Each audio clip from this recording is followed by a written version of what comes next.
that's her name, but you can find us on Road Sweet Home the Bus Family, and it's a community project. We are not the first people to live in this bus. So come on in, and I'll show you around. You can see the driver's seat. We take turns driving it. There's Andrew, Matthew, Heather, and our cat Desta. The four of us live on it. Matthew's in Fort Collins right now, but then there was a family before us of 4 too that lived on it, but they had a dog, so I guess a family of 5. And their names were are Anna, Gerb, Charity, Ella, and Teensy. And they're really the visionaries behind what you're going to see as the bones of this bus. But we're adding on our spirit to it too. So, driver's seat, one of the things I have to have is plants. So we've got some awesome plants. And then this dinette table is made with a church pew bench. And the Luce family, when they first purchased the bus, instead of living on it as a home, what they did was they converted it into a food truck. And when it was a food truck, they had a bunch of these tables lining this side of the bus and this side of the bus. And then there was an aisle so people could sit inside and eat. And there's still one of the Big Bear's Cafe tables in here as a home, which is really awesome. The bathroom right here is cool. It has this nice little rounded door. Composting toilet. We took out the black water toilet that was in there before and turned it into a composting toilet. We've got some fun tape that's covering a crack. Everything's DIY, and a lot of different hands have gone into making this thing work. And sometimes before replacing something, you just use it until it's no longer usable. Yep.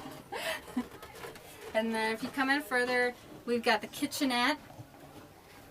The 2 benches have been pulled from vans. And the boss. And the boss. This is Desta. Yes. And under here's our battery bank, and under here is our inverter.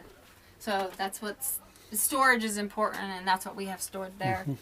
And then we have an awesome old refrigerator that we bought off of somebody on the road for $25. Sure. Which is perfect.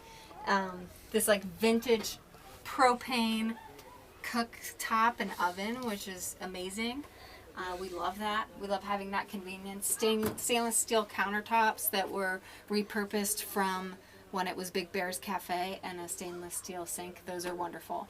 And then a pile of dishes, of course, to catch up on. One of the things that we do is we compost. So we've got this pot overflowing with things that we'll dig a hole and throw in and then cover with at least 6 inches of dirt in the desert or wherever we're camping, really, and let it just continue to compost. So we try to compost as much as possible.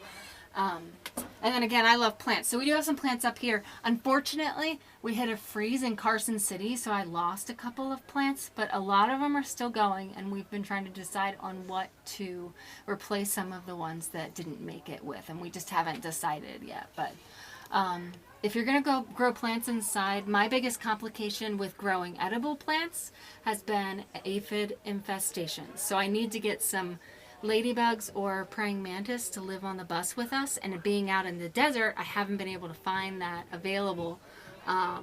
So hopefully sometime soon I'll be able to pick something like that up at a plant store, and that will enable us to grow edible plants inside that are healthier.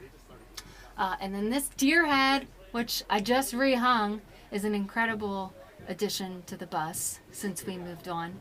And my friend Ren made that for us. It's crocheted.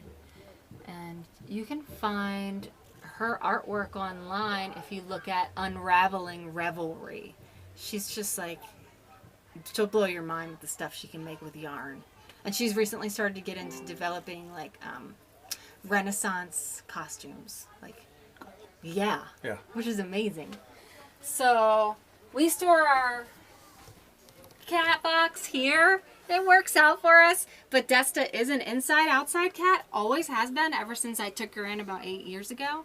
And when we moved onto the bus 10 months ago, I couldn't take the outdoors away from her. I'm just not going to do that. So she goes outside when we're camped out somewhere. And she will use that great outdoors for using the bathroom too. But that's not always available. And when it's not, she does have the litter box. If you come back here, I call this space the pantry.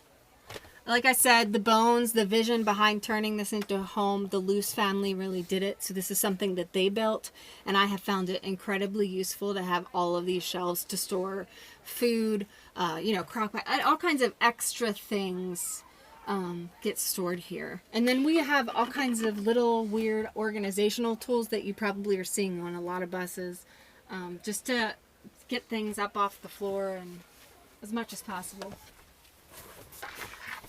And then back here is a ginormous bed. This room is mostly bed. It's a king size bed with lots of storage underneath and then more weird little organizational things. There are some awesome shelves that were built by the Luces and their friends.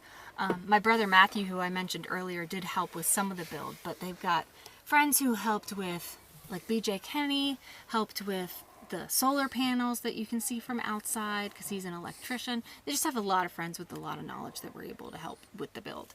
And these shelves have lips, which if you are living on a school bus or a rig, like this type of nomadic life, that's really helpful so things don't go falling all over the place when you're driving.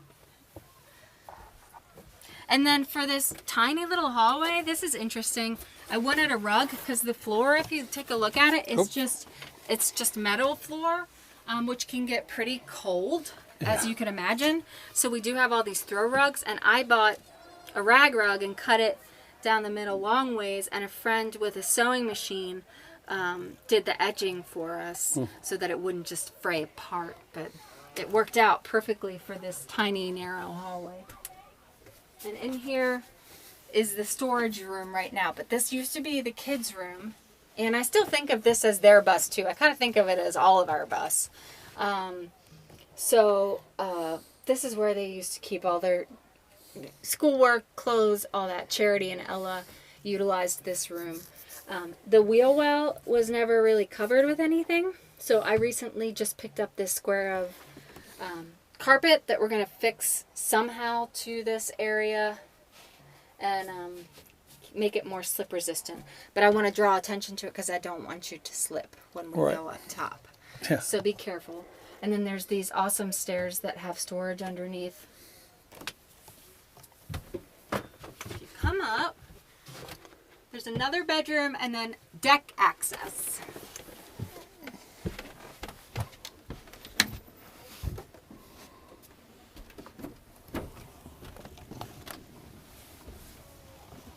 Yeah, just take your time. Yeah. It is awkward. But, two kids coming up and down there, it was nothing for them. And the bed used to be divided down the middle long ways, so it was like 2 cots for the kids to sleep. But we took that wall out and just made one bed.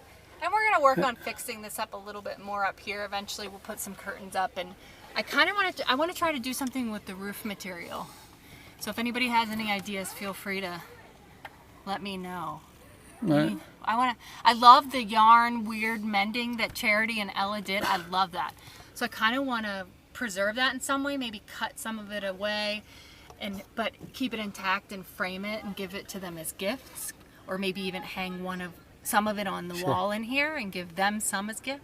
But it does need to be replaced. It's just it's in terrible condition. So if anybody's ever done anything like that, let me know. And then we have the deck,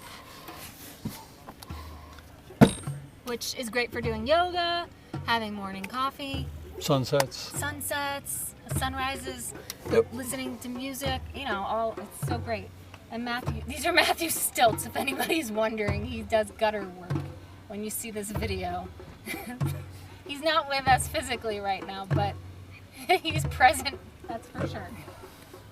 And I guess that's it. Thank you. Yeah. It's a very interesting, beautiful bus. Hope you enjoyed that video, and remember, there'll be another one next Saturday. So please tell your friends and hit the subscribe button and give me a thumbs up if you liked it. Right? See you next time, YouTube. Bye.